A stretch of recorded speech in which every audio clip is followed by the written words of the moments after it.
Ladies and gentlemen, welcome back to the finest on of War's Soulstorm this side of your Yorkshire. And today we've got a 2 vs 2 on Orks.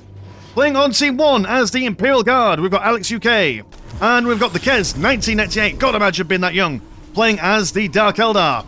Whereas on Team 2, also playing as Imperial Guard, we've got Ulf 69, Way, and I'm sorry, I'm a child, I apologise. But we've also got Mad One on the southern side, playing as the Space Marines. So Orks, a nice little map. You don't normally get to see it, mainly because it's quite unpopular, and I will tell you for why. So normally on most maps, when you spawn with a friend, you're normally right next to them. On this map, you're over here, and your friend is on the opposite side of the map. So you're betwixt furs on either side. Very easy to get ganged up in a 2v1 scenario for both teams here. So both, teams are going to do a lot of communication, a lot of thinking, a lot of talking amongst themselves. We are seeing a well-placed infantry command by Alex UK, smack bang betwixt these two little nubduals here, to make sure that no one can poke and prod them on the inside of their base, if you pardon that phrasing. And we also have the Kez, not going to go for a plasma generator, he's going to go for a slave chambers, going straight for the meat upgrade, I think, and then, yeah, he's going to get double warriors out, so he's got plenty of space for extra men for early game aggression. Now we do have a commander coming up for Alex UK. Just a little tip, if you're getting confused as to which Imperial Guard is which, you look at the mini-map down here. The blue is going to be Team 2 because it rhymes, and the red is going to be Team 1 because it doesn't rhyme, but I don't have choice in the colourings of people served there. Beautiful bayonet charge from Alex UK. Fantastic stuff. See, also got the Commissar in there. He can get involved with some story bits if he so chooses. Double warriors making their way on overs, although some snipers from Mad One from the get-go. One shot from them will kill a warrior. A warrior at 50 blue, just as expensive as a Space Marine, but not nearly the same level of health going on there. But do a lot more damage. Well, a lot more, question mark. 40 to 58, if that number is to be believed, versus 23. I suppose, yeah. In the grand scheme of things, might not change everything, but we're going to stand back for now. We're not going to bother sacrificing themselves for the greater good. Going to sit back for a little bit, maybe wait for these mandrakes to finish capturing this relic and do other things. And Archon is on his way out, and these guys seeing an opportunity to get a couple of Space Marines down while things are going good and going great. We do have Alex UK walking around the far-flung sides, just see if he can maybe get the drop on these chaps. All but one warrior is brown-breaded. A Tower of Loathing popped on the relic, so they've got that going for themselves. Doesn't matter now if the Torch Slave dies, because that will build on its own. And the Mandrakes doing their best up against the Imperial Guard men over there. We do have a Priest, a Psyker, and a Commander saying hello, zapping a Space Marine, and then standing in range stance, do as much range damage as humanly possible. Archon throws on a little root upon the Guardsman, which might actually force them to be all dead. There we go, look at that, a fine swipe from the Archon's blade. Well, fingers, however you want to say it. Gauntlet, if you want to be a fancy dancy man with your nouns. Well, you never catch me using a noun. Not today at the very least. One incubi almost... Oh no, you've caught me with a noun. Oh no, I've been bamboozled. I've been rustled. My jimmies have been rustled. Never mind. Sorry, I'm tired. So my brain is neither here nor there. So I will go on diatribes, more so than usual. But the Commander Squad, it has got some personal problems with the Scout Marine Squad and their snipers. And because it's got a Psyker in there, he will be able to spot them. They will not be able to hide from his psychic gaze. Alex UK going around on the right-hand side to cut off the path of retreat for the Scouts. But fair few Blue Guardsmen and a squad of Space Marines, along with another squad of Sniper Scouts, are doing their business. Thankfully, the Command Squad with their Commander armor can resist that Scout Marine sniper fire for reasons. And I saw on the other month mentioned in the comments why the commanders have a natural resilience to snipers. Don't know. Commander armor is basically plot armor. That's how it works. So you see a Force Commander, he's got no helmet on, but he's got more armor. Because screw you, that's why. Cheeky little placement of a building, slow people down. There we go, look at that. But the pathing won't help you now. They can get through it. Don't know how viable that tactic is anymore, but there we are. So, Early game aggression. Both teams managing to survive quite nicely. As the Monkish Laboratory double plasma generators. Potential for tier 2 on the way. Imperial Guard, the northern side, are going for their tiers of 2. Space Marines, they're on the way to it. They're on the way to it. And then the Imperial Guard over here, they've just started. So, a couple of things where everyone's now getting relatively, if not technologically, at least economically, they're looking at they're on parity at the moment. I don't swap teams around a bunch because the Blue Guardsmen, that's what I'm using to differentiate between the men. Separating the men from the men, as it were. Poor old Kez there. He's on the #1 hit list for Team 2 here. The Hall of Blood is being bamboozled. Torch Slave will come in to repair it, but then we'll be scared away by the incoming fire. Here comes the Archon. Just not actually going to get involved in close combat, but giving them the fear of God. There we go. Bit of a swipe in there. Guardsman, have you got grenade launchers? Looked like you had grenade launchers for a second then. No, you don't. And you can't really get close to them because of the snipers. So vehicles are probably what the Doctor ordered. But whether they can get there in time, I don't know. Here comes a homunculus. You pop down a torch amp, which will slow everyone down for a little while. Well, I don't know how that will help them. Just means that they're going to chase after you a little bit slower. Guardsman over here, what's your plan? Tier 2 is about to finish. Can Alex UK save the Kez? There goes his Hall of Blood. He's only got Mandrakes to fall back on now. Mandrakes and a Mad Lad with a green gun. Just commandos running forward. Doom being witnessed. And a slowdown by that torture ramp. Do like how now there's a big shadow on them so you can tell who's been affected by it. Both Incubi are brown-breaded, but it gets a fresh one in there. Commissar's still alive, actually. It's pretty good. Ah, there we go. He's got 4 men left. But screw him. He only needs 3. Say that. Scouts over here, they can probably one-shot the whole squad on the right-hand side. Now, how much the Kez and Alex throw down, their numbers don't seem to be waxing and waning at all. Space Marines, what tier are you on at the moment? You're about to finish your tier 2 as well. Archon is now swapping over to the other side. And, yeah, I mean, it just makes sense. Just keep on pounding on the right-hand side. That infantry command is going to be slightly harder than no infantry command to beat their way through, so why not? Got the renewable floor lasagna from the slave chambers. And now some plasma guns on Ulf 69's Imperial Guardsmen. There's a Hellhound there. Now the Space Marines going straight for those missile launchers, which is exactly what they need. Hellhounds aren't the beefiest of boys in the tank department.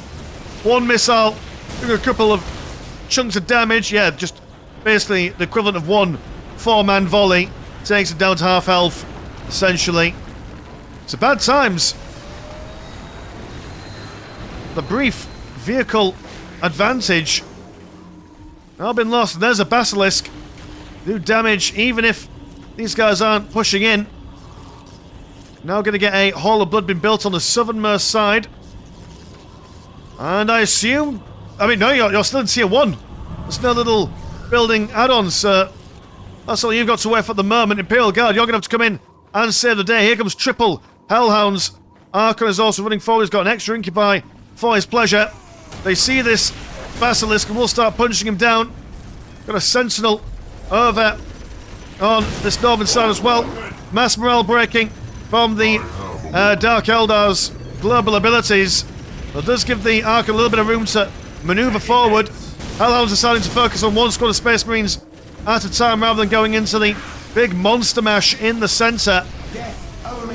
Another beautiful use of the torch zombie has been focused down by the Sentinel. And yeah, just by attacking from different angles, these guys are managing to keep these guys in the centre for as long as humanly possible. One squad of Space Marines managing to narrowly survive with but 2 models left. Basilisk firing relatively unbothered and unpestered. Commander squad on the top right here, regaining his men. They just need to really commit. If they just throw down everything they've got down on one side and just stop getting distracted by all the things around them, that would be a terrible time for them. They've now spotted the other Hall of Blood, so they're going to try and get him down. Tier 2 nearly finished for the Kez. Basilisk having to run away from the Archon and his little friend.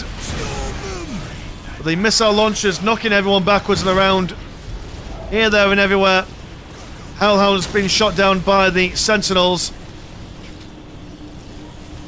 And like a Sunday morning cartoon villain, the Archon runs away to fight another day. We do have a heavy weapons team going for a las cannon, another Hellhound, and a Basilisk for some return fire.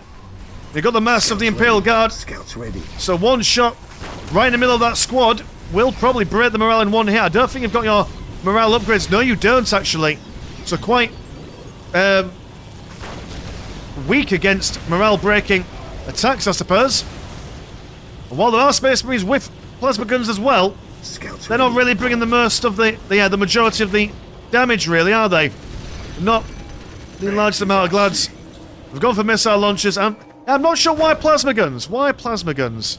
There's no heavy infantry on either side, really. You want to be going for the heavy bolters and grenade launchers. That would be my guess. Got the heavy weapons team here. They have gone for a las cannon as well. So any vehicles coming anywhere near this front line will be shot down. But there's not actually that many vehicles. We've now got Scourges. Oh, I suppose Scourges are heavy infantry, so plasma guns will help them there. But the Naked Guardsmen, I don't know if you've got your health upgrades, but even with health upgrades, those Scourges will kill you pretty darn quickly. Now got double Basilisks. And unlike the Imperial Guard on the northern side, these Basilisks are quite safe in between all these structures and such. This guy's now jumping over the other side. They have been one-shotted right down the middle of them there. God, that was an expensive loss of life there. Being forced at 55 blue and 10 green. Alex now doing the base creep. Moving his structures ever so slightly forward with every passing glance. I'm going to get some more Hellfire Dreadnoughts. Replacement Space Marines. I'm surprised we haven't seen a Force Commander or a Chaplain at this present moment in time. Chaplain would mightily help keep the Space Marines alive. And also the Chaplain's demoralising shout would slow down the Archon as well. The Mad One is left. Dear oh dear. Oh, and this game's only 12 minutes. What? I thought this game was going to be longer. I'll have to find a smaller game then to supplement this to go over the 20-minute mark. Might have to do that actually. But yeah, quite an exciting game, you know. It did look like a really dark time for the Dark Eldar here. These guys having a massive infantry pushing around over on here, but, you know, kind of just died by lack of attention span, really. If they just kept in here focusing and killing things one at a time, would have probably got them down, but every time Alex came on over and started doing this, that, and the other, or the Archon came down from other angles and started poking and prodding them, kind of just separated and went in their own direction. They should have really committed to the bit and got involved in something. So I'm going to look for another short game and see how that fares up for us for the video today. So I'll see you in 2 seconds. Okay, then here we are with an impromptu 1 versus 1 on Blood River. We have got King Daz on the southern side playing as the Eldar. And we have got 13th Clone on the northern side playing as some very fabulous looking Orks. He's going to go for a Slugger Boy, a couple of Grot squads. Oh, sorry, no. A couple of Slugger Boys, a Grot squad, a War Banner, and a Boys Hut. And King Daz will be going for a couple of Guardians, Fleet of Foot Research, Aspect Portal, and a Plasma Generator. So we are. And you know what? You've probably heard me say on the channel before that Orks only have one opening. And, you know, I would be correct 99.9% of the time. But here is the elusive and secretive second Ork opening that not many people really tend to talk about because you don't often see it. But essentially instead of going for a Plasma Generator, you go for a War Banner, which then allows you to access your Storm Boys a little bit earlier than you otherwise would be able to. So this signifies to me that the Orks are going to be mighty fine and aggressive as soon as they are humanly available, and then punch the Eldar in the face. Now, I don't know how that's going to fare for them. I mean, King Daz is going to go for the standard Dark Reaper opening. You'll normally see 1 or 2, and then going into a Farseer, or a Farseer going into some Dark Reapers. It depends really on how you fancy it. There's no real order for that, I believe. And yeah, we'll just see how it goes. Orc and Eldar, definitely one of my favourite matchups. They're probably one of the most predictable in knowing what build orders people are going to go for and what counters there are available. But because it's such a well-documented map and the strategies are well-known by lots and lots of players, you do tend to see that these games are quite close and quite well thought out all the way through. I mean, I assume that this is going to be the same case as well. There's a big mech. There's some shooter boys. Because obviously you always need shooter boys, because that's just part and parcel of the fun. And yeah, it's got to be storm boys. That's where my brain is going here. I've not done any watching for this game before. But often I'll watch the first 5 minutes just to make sure it's okay. I've not done that this day. We're going in blind. We're going in naked. We're going in like the day we are born, crying and covered in blood. The big mech, you can't capture a relic. You're a commander. No matter how fancy your apron is, you're not allowed. That's breaking the rules. Double Dark Reapers and a Guardian squad. Moseying on over. Big Mech is going to struggle against this. He can't quite keep up with these guys. Even when bolstered by a squad of shooter boys, no matter how big they are going to get stomped on quite considerably. And with our plasma generator or pile of guns, there's no big shooter for them at the moment. Is that second war banner coming online? No, it is not. What's the point? What? Oh, okay, fair enough, never mind. Big Mech gonna teleport over these guys. But then they're just gonna fleet out of the way. Mind you, they have lost one guy. So that is something. And the Orcs are doing their own thing. Oh, the shooter boys even. Walking around, trying to get around the listening shot that's been upgraded. Having to walk through all that negative cover as well. You're not gonna win, shooter boys. The Dark Reapers, I'm sorry to say, are a bit shootier than you are. So you're gonna die, which is a shame. Big Mech pimp slaps a Dark Reaper, killing another one, which is actually quite impressive, to be honest. A Eldar player with micro on point won't lose many, if any, Dark Reapers in an early game against the Orcs if he's, you know, back. Oh, right, never mind, he's gone. Oh, I see. The extra war banner was not for going for a quick Storm Boy squad. It was for getting extra sluggers.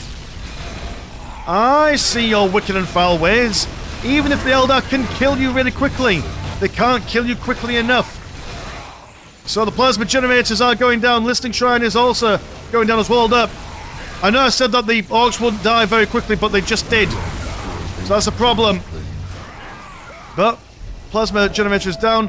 You're now going to slap down the webway assembly, which will take him a fair while. I'm not gonna lie, that's quite a long journey for them to go on. The Dark Reapers have now got free reign on them. With only one squad of slugger boys. Or is it two? Can I touch two? I can only touch one. So they can only tie up one squad unless the Big Mech separates themselves and then goes, you know, go their separate ways maybe. But that's not. Oh yeah, that's what he's gonna do. Well done. Good thinking. Give us another squad of shooters. We're going to take down this listening post ASAP. Dark Reapers, all they have to do is just run around this listening shrine. Listening shrine will kill the sluggers with relative impunity. There we go, shooters now going to focus on the aspect portal down here. Another listening shrine built on the left hand side. I mean, is it doomed to fail? I like his chutzpah. I like his panache. Never mind the late game or taking up, just throw everything at the wall, kill as many as he can. Gonna rebuild the plasma generator. Big Mech jumps on over. And then focus on the webway assembly again. Kill the burn singers. There we go. Now they can't build things. Should also probably kill the aspect portal as well. If ever you're doing early game aggression and you're trying to basically eliminate someone's base, ASAP. Obviously the Econ's always a good shout, but usually save your HQ bashing until later on. Negate your opponent's ability to fight back. Go for the knees before the chest. If that analogy makes sense, if that parable makes sense. Not sure what the difference between a parable or an analogy is. Or whether they are just synonymous terms for the same thing. But these slugger boys are now sad boys. And what was a mighty Orc offensive, I mean, just look at the Orc carpet being left behind. Current economy is 86 and 10. Compared to 74 and 10, so actually, the economy is not that different. Pile guns now coming on. So the shooter boys will be able to get their big shooters, which will allow them to duke it out better with the Dark Reapers. But they've now got 3 squads of Dark Reapers.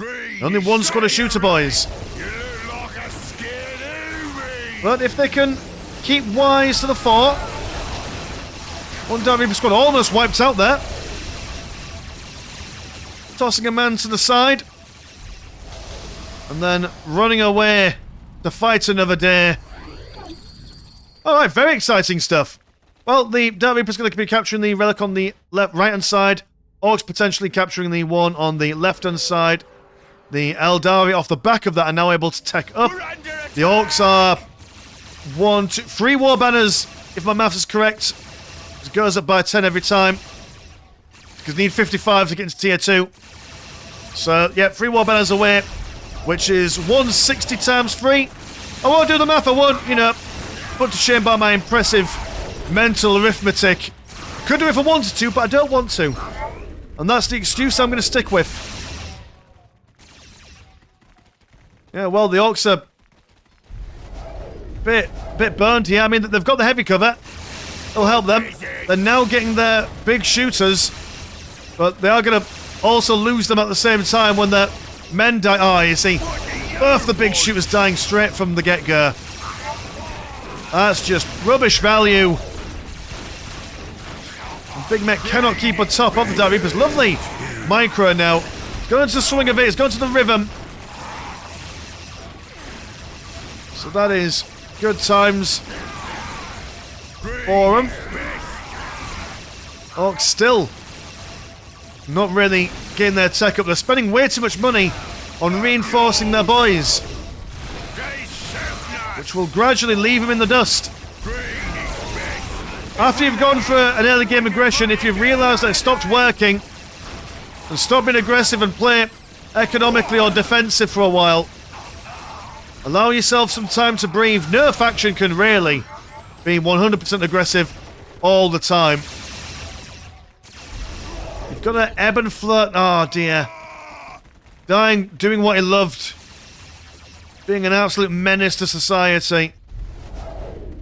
Well, I've now got 3 Dark Reaper squads, all with their, well, exception of 1 with their Dark Reaper Exarch. So tons of damage coming in, and 1 shooter boy does not a barrier to 3 Dark Reaper squads make. Just pull them back, man. Pull them back. Much like how the case in the previous game, when he realised that his army wasn't going to kill the other army, he just pull them back and let them kill his buildings first and foremost. He's now going to regain... Oh no, he's just going to get another shooter boy squad. He's popped some shooter boys into the settlement, which means they're not reinforcing themselves. And there's that second war banner. Oh, he had a really good thing going when he popped that second generator down. Had plenty of green money saved up. He could have, you know, takes up quite nicely, but he hasn't. He's got 2 shooter boys, both with big shooters. Oh, just hold it back for a little bit. Just a little bit. Wait till you get all your men first. Ah, emotional. Emotional. Well, there we go, Si.